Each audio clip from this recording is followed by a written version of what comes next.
देखो right angle triangle और ये question sine cos tan cot sec कोटा त्रिकोण की तीन बात होगी, जो भी चेंज करना है सभी में चेंज करना है। सबसे पहले से समझो ये क्या है, ये है आपका समकोण त्रिभुज।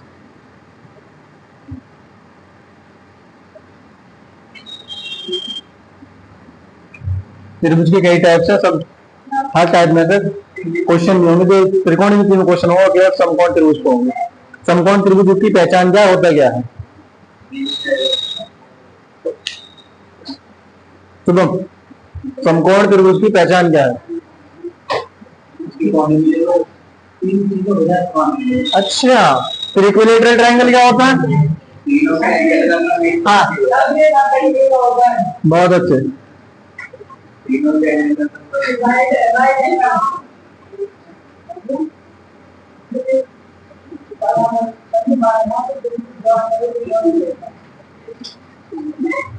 राइट एंगल ट्रायंगल, इसमें एक कोण 90 डिग्री का होता है, जिसमें भी एक कोण 90 डिग्री का हो वो आपका समकोण त्रिभुज है। देखो 90 डिग्री के सामने वाली जो भुजा होती है, जौन सा भी आपका 90 डिग्री एंगल है, 90 डिग्री एंगल के सामने वाली जो भुजा है इसको कर्ण बोलते हैं। ये भुजा सबसे बड़ी होती है। बाकी बची आपकी दो, इनमें से आप नीचे वाली को आधार और साइड वाली जो परपेंडिकुलर होती है इसको लंब बोलते हैं। ये आपकी परपेंडिकुलर बेस हाइपोटेन्यूस।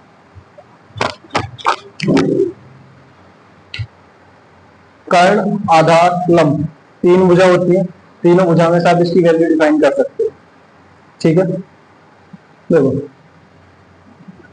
यहां मैंने केवल साइन कॉस टेन लिखा है, इनका थीटा नहीं लिखा। थीटा की जगह पर हो सकता है आप sine theta, cos theta, tan theta, cot theta, sec theta, cosec theta ले सकते हो। अगर आपको थीटा नहीं दिया गया तो sign A, sine B, sine C, sorry sine A, cos A, ten ए, यानी सीधा ए भी दे सकते हैं, बी भी दे सकते हैं, सी भी दे सकते हैं। अगर इस त्रिभुज के आधार पर देंगे तो आपको साइन ए देंगे। यहां पे मैं दूसरा त्रिभुज बना देता हूं, ए बी सी। यहां जो आपको साइन और साइन को टेन की वैल्यू देंगे वो आपको sine B, cos B, tan B, cot B, sec B, cosec. Sine A, sine B, sine C, यानी इन जो तीन इसके पॉइंट है हमारे, तीनों में से कोई सी भी साइड दे सकता है। अब इसका ए बी सी का मतलब क्या है? पहले आपसे इनकी वैल्यू कैसे निकालते हैं? इसकी वैल्यू के लिए फॉर्मूला है, हिंदी में लगाओ तो इसको नालवटे कक्का बोलते हैं। ठीक है, अगर इंग्लिश में लगाओ तो इसको बोलेंगे एच एच आर, नहीं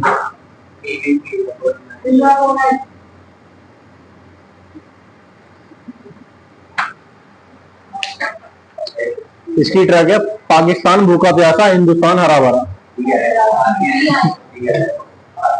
सॉरी दिया है एच एच बी। ठीक है, इसकी ट्रैक है सीधी लाल बटे कक्का। यानी इंग्लिश में जब लगाते तो इसको हाइपोटेन्यूस बोलते हैं, तो इसके लिए एच लिया गया है। अगर हिंदी में पढ़े तो इसको बोलते हैं कर्ण, तो कर्ण के लिए आपको के लिया गया है। ठीक है, तो हिंदी में पढ़ा तो कोई दिक्कत तो नहीं है। दिक्कत है इंग्लिश में बताने पड़ेंगे, तो चलो इंग्लिश में देख लो। कोई नहीं, दोनों में देख लो। देखो साइन थीटा, ये जो पहली वैल्यू है ये वैल्यू साइन थीटा की है, जो दूसरी वैल्यू है ये कॉस थीटा की और तीसरी टेन थीटा की है। लंब बटे कर्ण एल अपॉन के है, तो लंब बटे कर्ण क्या होगा आपका? साइन थीटा होगा। कॉस थीटा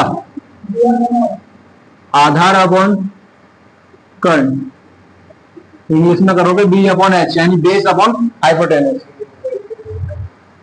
टेन लंब बटे आधार, यानी कि एल अपॉन ए या फिर परपेंडिकुलर अपॉन बेस, 3 होगी। अब आप देखोगे 3 कहां से आएंगे, जहां से ये सीधी आई है इनको उल्टा कर दो, साइन कॉस टेन कॉट आधार बटे लंब, सेक कर्ण बटे आधार, कोसेक कर्ण बटे लंब। कॉट को लिखोगे आधार बटे लंब, सेक को लिखोगे कर्ण बटे आधार, और कोसेक को लिखोगे कर्ण बटे लंब। ठीक है, ऊपर से सीधा पड़ा साइन कॉस टेन, उल्टा करोगे कॉट सेक कोसेक। यहां से आपको एक चीज देखने को मिलेगी कि जो टेन है लंब बट्टे आधार है, जब इसको कोट में लिखा तो ये आधार बट्टे लंब हो चुका, यानी दोनों एक दूसरे को उल्टे हैं। तो यहां से मैं एक चीज लिख सकता हूं, tan theta equal to 1/cos theta. भाई टेन थीटा और कॉट थीटा को उल्टा ही तो है, या कॉट थीटा टेन थीटा को उल्टा है, बोल सकते हैं आप cot theta equal to 1/tan theta भी लिख सकते हैं। ये सारी चीजें आगे फॉर्मूले के तौर पर यूज होंगी।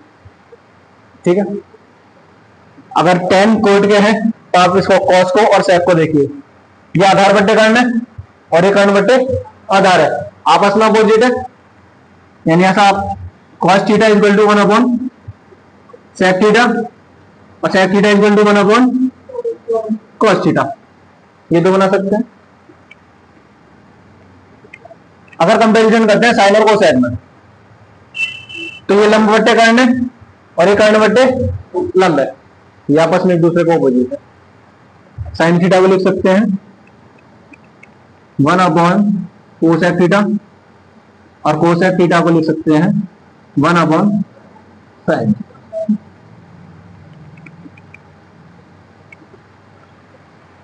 ठीक है, 6 फॉर्म, ये तो फॉर्मूले मालूम मत देना तो कि ये याद करने हैं, ये तो सीधे ही लगाओगे, इसी से आएंगे, इन्हें याद भी करोगे तो याद होंगे नहीं।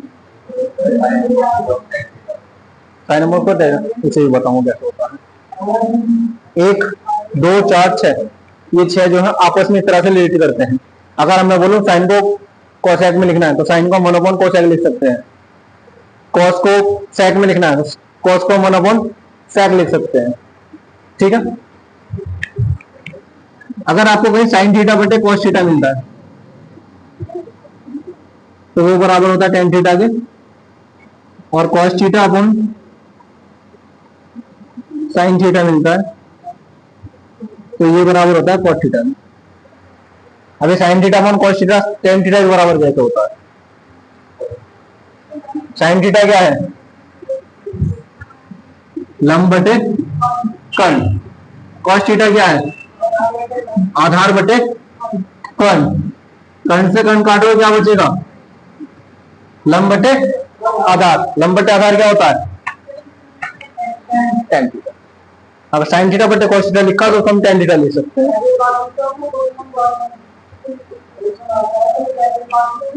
हाँ, चार जब होते हैं तो ऐसे तो काटते हैं, बस बीच वाले की मल्टीप्लाई बीच में होती है, नीचे वाले के ऊपर होती है।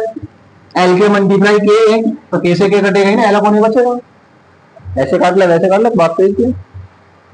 अगर ये उल्टे में ले कॉस अपॉन साइन, वहां से काटोगे तो कॉट का बन जाएगा, क्योंकि ये वैल्यू उल्टी हो जाएगी, ए अपॉन एल आएगी और ए अपॉन एल आपका कॉट होता है। अब तक जो बात समझाई समझ में आई? याद करने वाली कोई बात इसमें थी नहीं, इसको लिख के प्रैक्टिस करोगे अपने आप आपको पता लग जाएगी कि केवल इनको उल्टा सीधा करना और कुछ नहीं करना, रटना इसमें बिल्कुल नहीं है। ठीक है, इसको रोक और इसको नोट करो। यहाँ जो मैंने लिखे थे sign theta cos theta tan theta, sine theta बराबर लंब बटे कर्ण, यहाँ लिखा है साइन ए और यहाँ लिखा है साइन सी। अगर मैं इसकी वैल्यू 3, इसकी वैल्यू 4 मानता हूं तो इसकी वैल्यू 5 आएगी।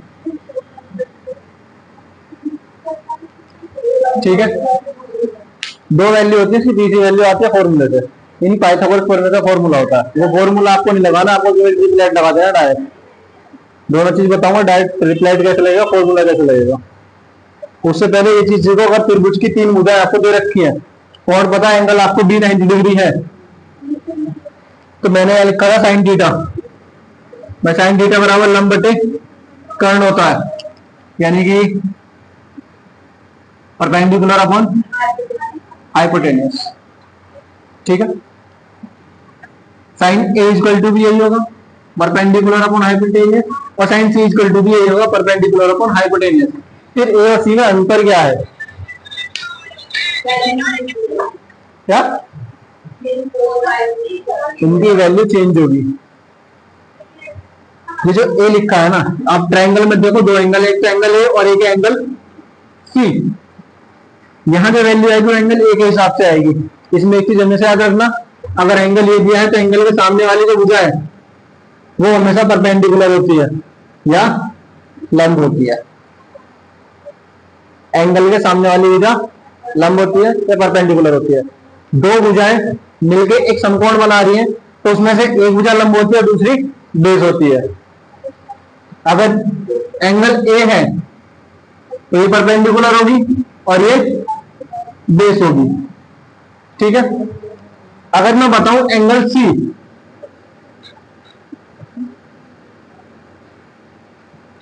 अगर हम एंगल सी को लेते हैं तो एंगल सी के सामने वाली जो भुजा है, यानी कि ये वाली, ये बेस नहीं हो सकती। फिर अगर आप एंगल सी की बात कर रहे हैं तो बेस बीसी होगी। एंगल के सामने वाली भुजा हमेशा परपेंडिकुलर या फिर लंब होती है। एंगल ए है तो आपकी बीसी लंब है, अगर एंगल सी है तो बी ए लंब हो जाएगी। ये लाइन ऐसे बदलती है। ठीक है, यहां मैंने वैल्यू पूछी आपसे साइन ए की। साइन ए यानी एंगल ए वाला है,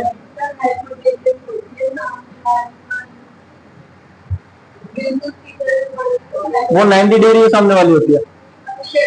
हाइपोटेन्यूस 90 डिग्री के सामने वाली होती है। ये 90 डिग्री के सामने वाली भुजा सबसे बड़ी होती है, वो हाइपोटेन्यूस होती है। ये दोनों चेंज होगी, हाइपोटेन्यूस यहाँ भी सेम है, हाइपोटेन्यूस यहाँ भी सेम है। हाइपोटेन्यूस में कोई चेंज नहीं है।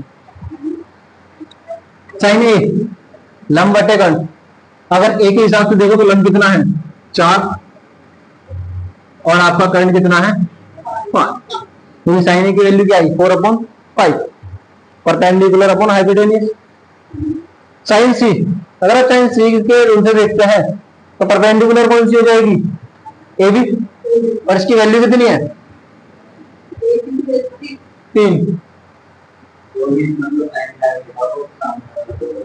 यस, और कर्ण है आपका 5, तो साइन ए और साइन सी दोनों की वैल्यू बदल चुकी है। यानी यहाँ जो भी एंगल लिखा हो उस एंगल के सामने वाली भुजा हमेशा परपेंडिकुलर होती है, और वो परपेंडिकुलर है तो दूसरी जो भुजा होगी आपकी वो बेस होगी, और तीसरी जो सबसे बड़ी भुजा वो हमेशा कर्ण रहती है, उसमें चेंज होता ही नहीं। एंगल के सामने वाली लंब 90 डिग्री, एंगल सामने वाली हाइपोटेन्यूस कर्ण। दो लाइन याद रखनी है, बाकी तीसरी आपकी बेसी होगी। इन सब की वैल्यू आ जाएगी।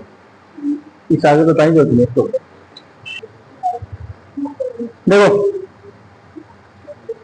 इसमें आप एक लाइन याद रखो, साइन 0 की वैल्यू 0 होती है। ठीक है, साइन 30 1/2, साइन 45 1/√2, साइन 60 √3/2 और साइन 90 1। इस लाइन को याद रख सकते हो। साइन की जो वैल्यू होती है वो मिनिमम 0 से मैक्सिमम 1 के बीच में होती है, ना 0 से नीचे आती है ना 1 से ऊपर जाती है। हाँ देखो, साइन 0 की वैल्यू 0, साइन 30 डिग्री की वैल्यू 1/2, साइन 45 डिग्री की वैल्यू 1/√2, साइन 60 की वैल्यू √3/2, साइन 90 की 1। अगर आपको कॉस की वैल्यू निकालनी है तो इसको उल्टा लिख दो, जो साइन 90 की है वो कॉस 0 की हो जाएगी, जो साइन 60 की है वो कॉस 30 की हो जाएगी, कॉस 45 साइन 45 दोनों सेम रहेंगे, जो साइन 30 की है वो कॉस 60 की हो जाएगी, और जो साइन 0 की है वो कॉस 90 की हो जाएगी। ठीक है, और इसमें एक चीज आती है, ये आपने जैसे पहले याद करी उसको पलट दिया दूसरी बन गई, फिर आप इसमें तीसरी याद करो, तीसरी को पलट दो चौथी बन जाएगी। फिर आप इसमें पांचवी याद करो, पांचवी को पलट दो छठी बन जाएगी। एक तो तरीका वो है, याद करोगे भूल जाओगे, उसे याद करना ही नहीं। tan की वैल्यू मैंने आपको बताई थी साइन अपॉन कॉस होता है, ठीक है। अगर जीरो के अपॉन में 1 रखोगे तो उसका मान हमेशा 0 रहेगा, ठीक है। 1/2 के बटे में √3/2 अभी मैं करके दिखा रहा हूं, बाद में ये चीज आप डायरेक्ट कर सकते हो। 1/2 के बटे √3/2 यानी sin 30 बटे cos 30, tan 30 हो जाएगा, 2 से 2 कटेगा, कितना बचा 1/√3, ये आपकी tan 30 की वैल्यू होगी। 1/√2 बटे में 1/√2, √2 से √2 कट जाएगा, tan 45 की वैल्यू बनाएगी। sin 60 अपॉन cos 60 रखोगे, 2 से 2 कट जाएगा, √3। sin 90 अपॉन cos 90, 1 के अपॉन में 0। किसी भी संख्या के अपॉन में अगर 0 आता है तो उस वैल्यू को आप डिफाइन नहीं कर सकते, नॉट डिफाइन, इनफाइनाइट, परिभाषित नहीं है। यस, किसी भी संख्या के डिनोमिनेटर में अगर 0 आ जाए तो उसे आप डिफाइन नहीं कर सकते, ठीक है। जो आपकी 10 की वैल्यू आई है, इस वैल्यू को पलट दो, कॉट की बन जाएगी, cot 0 infinite, cot 30 √3, cot 45 1, cot 60 1/√3, cot 90 0, ठीक है। आपको निकालनी सेक की। सेक मैंने आपको क्या बताया था, सेक के लिए कोई फॉर्मूला बताया था अभी? अरे सेक को क्या लिख सकते हैं, जब मैंने लंब बटे आधार, कार्ड बटे आधार, ये सब लिखवाया था, जो सेक होता है वो कॉस का उल्टा होता है। अभी मैंने आपको बताया था कि cos theta equal to 1 upon sec theta, तो सेक थीटा के लिए हम 1 अपॉन cos थीटा तो रख सकते हैं, बस एंगल ही तो बदलेगा, जितना एंगल है उतना एंगल यहाँ रखेंगे। तो यहाँ अगर मैं सेक 0 निकालता हूं तो सेक 0 क्या हो जाएगा, 1 अपॉन cos 0, 1 अपॉन cos 0 की वैल्यू कितनी 1, 1 अपॉन 1 का मान कितना आ जाएगा 1, cos और सेक 30 इक्वल टू हो जाएगा 1 अपॉन cos 30, 1 अपॉन cos 30, 2 ऊपर चला जाएगा तो क्या बचेगा 2/√3, इसकी वैल्यू आ जाएगी 2/√3। 1 अपॉन cos 45, 1 के अपॉन में 1 अपॉन √2 रखोगे, √2 ऊपर चला जाएगा, इसकी वैल्यू कितनी आ जाएगी √2, क्या वो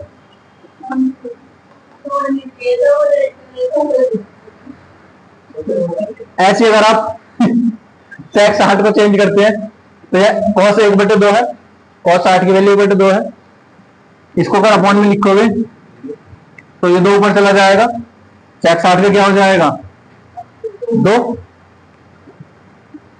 1 अपॉन cos 90 0, और 1 के अपॉन में 0 आया तो infinite.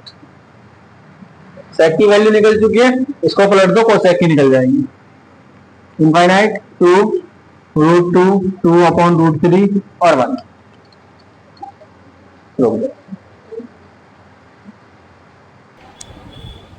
Sine theta equal to 4/5 है। अगर इसको आप बेसिक से करोगे तो पहले आपको ट्रायंगल बनाना है, A, B, C। Sine theta का फॉर्मूला क्या होता है, लंब बटे कर्ण होता है, परपेंडिकुलर अपॉन हाइपोटेन्यूस। तो लंब की वैल्यू 4, हाइपोटेन्यूस कर्ण की वैल्यू 5। आधार आपको निकालना है, आधार आएगा 3। अभी मैं सोच रहा हूँ 3 5 आया, उसके लिए बता देता हूँ आपको। ये होता है कर्ण का स्क्वायर बराबर लंब का स्क्वायर प्लस आधार का स्क्वायर, इसको बोलते हैं पाइथागोरस प्रमेय, पाइथागोरस थ्योरम, ठीक है। कर्ण का स्क्वायर 5 का स्क्वायर 25, लंब का स्क्वायर 4 का स्क्वायर 16 प्लस ए का स्क्वायर, ये 16 प्लस का जाएगा माइनस होगा, 25 में 16 जाएगा 9, स्क्वायर को जब लाओगे रूट लग जाएगा, 9 को लिख सकता हूँ 3 का स्क्वायर, 3 से स्क्वायर कट जाएगा, आधार बराबर कितना आया 3, तो ये 3 यहाँ से आया, जिनकी वैल्यू आएंगी इनकी वैल्यू ऐसे निकाल दी जाएगी। इसकी वैल्यू 3 आ गई, tan थीटा क्या लिख सकते हैं, लंब बटे आधार, तो लंब कितना आपका 4 बटे 3, ठीक है। सेक को क्या लिख सकते हैं, हाइपोटेन्यूज अपॉन बेस, या कर्ण बटे आधार, कर्ण कितना है 5, आधार 3, ठीक है। ये वैल्यू जैसे निकल जाए।